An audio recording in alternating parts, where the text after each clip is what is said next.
जीव के भय को समाप्त करना भगवान को छोड़कर दूसरा कोई नहीं कर सकता है, ये भगवान ही करते हैं। रघुनाथ जी का वचन है, अभयम सर्वभूतेभ्यो ददाम्य एतद व्रतम मम। राम जी कहते हैं, एक बार जो मेरी शरण में आ जाए और हाथ उठा के कह दे, प्रभु जमाने को अपना बना कर तो देखा। प्रभु उस जमाने को अपना बना करके देख लिया, अब आपको अपना बनाने के लिए आया हूं।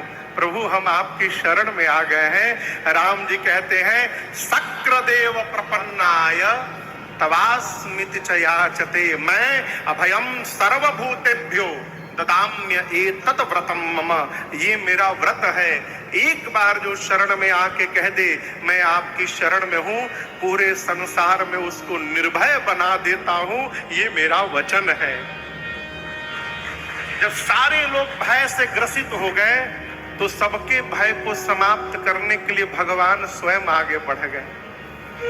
परशुराम जी से जाकर भगवान ने इस बात को कही। क्या कही, कैसे कही, दर्शन करिए।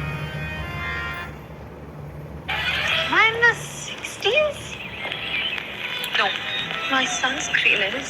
It's so heavy. Don't be so dramatic. Try Dot & Key's Vitamin C sunscreen. Its water-like texture feels like nothing. Dot & Key. भाषा से अभिमान का दर्शन होता है। किससे होता है? भाषा से। अपात्र को जब प्राप्त हो जाता है तो अभिमान हो जाता है। अच्छा आप बताओ, 5 लीटर जगह है और 6 लीटर आ जाएगा तो क्या होगा? बाहर गिरने लगेगा। उसी प्रकार क्षमता से अधिक जब प्राप्त हो जाए तो बाहर निकलने लगता है मुख से, और यही अभिमान को प्रदर्शित करता है। हमारे पूज्य महाराज श्री सीधा सूत्र बताते हैं, बाबू जिस बात का प्रचार करना पड़ रहा है इसका अर्थ है हम उसकी पात्रता नहीं रखते हैं। जिसकी पात्रता होती है उसका प्रचार नहीं होता। और यदि खोल के आपको सुनाऊं तो यदि कोई करोड़पति आदमी जिसकी कुल संपत्ति 1 करोड़ की हो कम से कम, वो यदि आदमी 5,000 10,000 का साइकिल लेगा तो फेसबुक पर पोस्ट नहीं डालेगा कि हम साइकिल खरीदे हैं, ओके चाबी पकड़ा नहीं डालेगा। क्यों? वो जानता है कि मैं अपनी क्षमता के अंदर लिया हूं। लेकिन सामान्य नौकरी करने वाला लोन लेके तिकड़म लगा के कहीं से कोई गाड़ी ले लिया तो नौकरी से छुट्टी ले लेके और 1 महीना सब हितई घूमेगा। सब रिश्तेदारी जाएगा, जा जाकर बैठेगा और बाद में कल ही लिया हूं, 25 लाख की गाड़ी है, कल ही लिया हूं। बड़ी दिक्कत हो रही थी, कहाँ बताए अब आपको हम, लोग जाने। सीधा समझिए, जिसको बताना पड़ रहा है इसका अर्थ हम उसको रखने के अधिकारी नहीं हैं। अधिकारी होंगे तो बताने की आवश्यकता नहीं होगी। हमारे चाचा कहते हैं, बाबू पुष्प में यदि सुगंध होगा ना तो पास से गुजरने पर पता चलेगा, और जिसको नाक में लगाकर सुंघाया जा रहा है इसका मतलब नकली सुगंध है, असली सुगंध नहीं है। भाषा सब बताती है। राम जी गए परशुराम जी के सन्मुख और आप भगवान की भाषा देखिए, क्या बोले? नाथ शंभु धनु भंजनिहारा। प्रभु इस पिनाक को भंजने वाला होई दास तुम्हारा। मेरे रघुनाथ जी ने कहा, प्रभु इस पिनाक को भंजने वाला आपका कोई दास हो।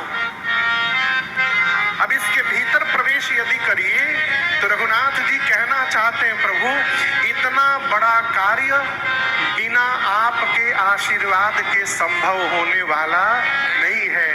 आपका आशीर्वाद किसको मिलेगा? तो जो आपका दास होगा उसको मिलेगा। तो ये आपके किसी दास ने किया, ये निराभिमानिता का सूचक है। जीवन में जब जब ये मान के रखिएगा कि हम नहीं कर रहे हैं, हमसे कराया जा रहा है, अभिमान नहीं हो रहा। इतना कहने के बाद रघुनाथ जी बोले, कहिए क्या आज्ञा है इस राम को? लेकिन क्रोध की अवस्था में सहज वाक्य भी समझ में नहीं आता है। भगवान के शब्द परशुराम जी के समझ में नहीं आए। बोले, राम कहते हो कि दास ने किया है, सेवक ने किया है। सेवक वो जो सेवा करता है, सेवक सो जो करे सेवक। जिसने पिनाक तोड़ा है वो सेवक नहीं, सहस्त्र बाहु के समान शत्रु है मेरा। शीघ्र निकाल करके बाहर करो, न तो मारे जय हहीं सब राजा। भैया कैमरा के आगे से झुक के आइए, जाइए, उसमें फोटो आ रहा है।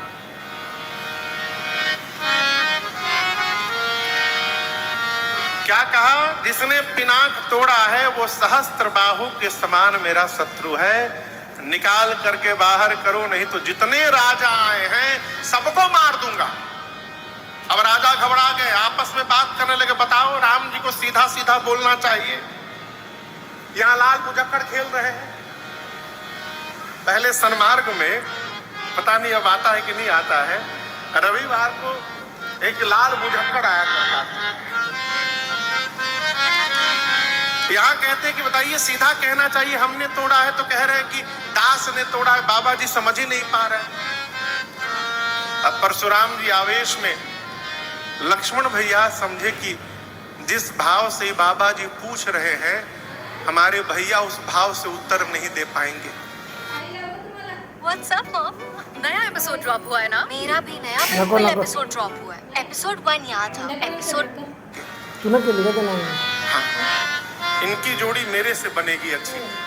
लाउन तो लक्ष्मण जी आगे आए, प्रणाम करके बोले, मुनिवर आप धनुष टूटने पर आए हैं ना? धनुष टूटा उसके बाद, लेकिन ये बताइए, बचपन में मैं रोज एक धनु ही तोड़ता था, बहु धनु ही तोड़े लड़काई, लेकिन आज तक आप किसी धनु ही के टूटने पर नहीं आए। इसी धनुष पर इतना प्रेम क्यों आपका जग गया कि आप चले आए? अब लक्ष्मण जी बोले, बड़ा आदमी बोले तो समझ में भी आए, छोट लड़का आकर ज्ञान उपदेश देना तो बर्दाश्त नहीं होता है। अब तो सिखिबा। लक्ष्मण जी जैसे बोले, परशुराम जी का क्रोध और बढ़ गया। बोले, रे नृप बालक, काल वस्तु हो गया है, तू नहीं बोल रहा है, तेरा काल तेरे मुख से बुलवा रहा है। धनु ही सम त्रिपुराय, शिव के पिनाक की तुलना तू छोटी सी धनु ही से करता है। लक्ष्मण जी बोले, देखिए बाबा जी, धनु ही हो चाहे धनुखा हो, दोनों का काम बाण चलाना है। और आप तब से पूछ रहे किसने तोड़ा? किसी ने तोड़ा ओड़ा नहीं। छुवत टूट रघुपति दोष। मेरे भैया का कोई दोष नहीं है, भैया ने केवल टच किया, टूट गया। भैया ने छुआ, टूट गया। छुवत टूट रघुपति ही न दोषु। परशुराम जी निकाल लिए फरसा, बोले फरसा देख रहा है? 21 बार धरती को क्षत्रिय विहीन किया हूं, बालक जान के तुझे नहीं मार रहा हूं। लक्ष्मण जी बोले कि देखिए, बात बात में फरसा ना दिखाइए, हम कोई कुमड़े की बत्तियां नहीं है जो हाथ की तर्जनी देख के डर जाएंगे आपसे। पुराना था, टूट गया। आपसे एक बात कहें मुनिवर, हमारे वंश में, रघुवंश में ब्राह्मण पर और गौ पर प्रहार करना वर्जित है। आप कितना भी ललकारिएगा, हम लड़ेंगे नहीं आपसे, आप ब्राह्मण हैं। क्यों? युद्ध में यदि आपको मार दिया, परशुराम बोले, क्या बोले? मान लीजिए, मान लीजिए, युद्ध में आपको मार दिया तो आप ब्राह्मण हैं, ब्रह्म हत्या का पाप लग जाएगा। और युद्ध में यदि आपसे हार गया तो रघुवंशी होकर युद्ध में पराजित होना ये हमारे कुल पर कलंक लग जाएगा। जीतूंगा तो पाप लगेगा, हारूंगा तो कलंक लगेगा, दोनों में नुकसान हमारा है केवल। इसलिए आप कितना भी ललकारिए, हम आपसे युद्ध करने वाले नहीं हैं। परशुराम जी विश्वामित्र जी से बोले, सुनो, तुम्हारा चेला जितना गोरा है भीतर का उतना काला है। जब बोलता है तो कड़वा बोलता है। तब तक परशुराम लक्ष्मण जी बोले, इतना ही प्रेम है तो बुला के किसी को जुड़वा लीजिए, यहीं पर है। तो फिर बोला, देखो। रघुनाथ जी बोले, मुनिवर, बुद्धिमान लोग छोटे बच्चों की बात पर ध्यान नहीं दिया करते हैं। लक्ष्मण के तो अभी दूध के दांत भी नहीं टूटे हैं, हमारी आपकी क्या बराबरी है। आप सब प्रकार से हमसे श्रेष्ठ हैं। आप ब्राह्मण हैं, हम क्षत्रिय हैं। आपकी अवस्था हमारी अवस्था से बड़ी है। आपका नाम परशुराम है, हमारा नाम तो केवल राम है। हमारा नाम भी आपके नाम से छोटा है, हमारी आपकी कोई बराबरी है। लेकिन परशुराम जी का क्रोध शांत नहीं हुआ। अंत में रघुनाथ जी को कहना पड़ा, मुनिवर, मेरा अपराध उतना बड़ा नहीं है जितना बड़ा आपका क्रोध हो गया है। लक्ष्मण ने आपसे कहा, पुराना था, टूट गया, और आप तब से युद्ध की बात करते, तो मेरी बात सुनिए। हम स्वभाव बता रहे हैं, रघुवंश की प्रशंसा नहीं कर रहे हैं। हमारा स्वभाव है रघुवंशी का, कालहु डरहि न रन रघुवंशी। हम रघुवंशी युद्ध के क्षेत्र में काल से भी नहीं डरते, हम काल से भी युद्ध करते हैं। परंतु काल से भी युद्ध करने वाला राम आज परशुराम से युद्ध नहीं करेगा। जानते हैं क्यों मुनिवर? आप ब्राह्मण हैं, और जो ब्राह्मण में निष्ठा बना के रखता है मुनिवर, वो पूरे संसार में निर्भय हो के रहता है। इस रहस्य को मैं जानता हूं, मैं लड़ूंगा नहीं आपसे। भगवान के इस गूढ़ वचन को सुनकर परशुराम जी की मति हिल गई। मन में सोचे, इतनी निष्ठा ब्राह्मण में, भगवान को छोड़कर कोई हो नहीं सकता। परिचय कैसे पता चलेगा कि भगवान है? अब दर्शन करिए। वो अंगूठी नहीं मिल रही। अच्छा, मैं ढूंढता हूं, यहीं कहीं हो गया तू।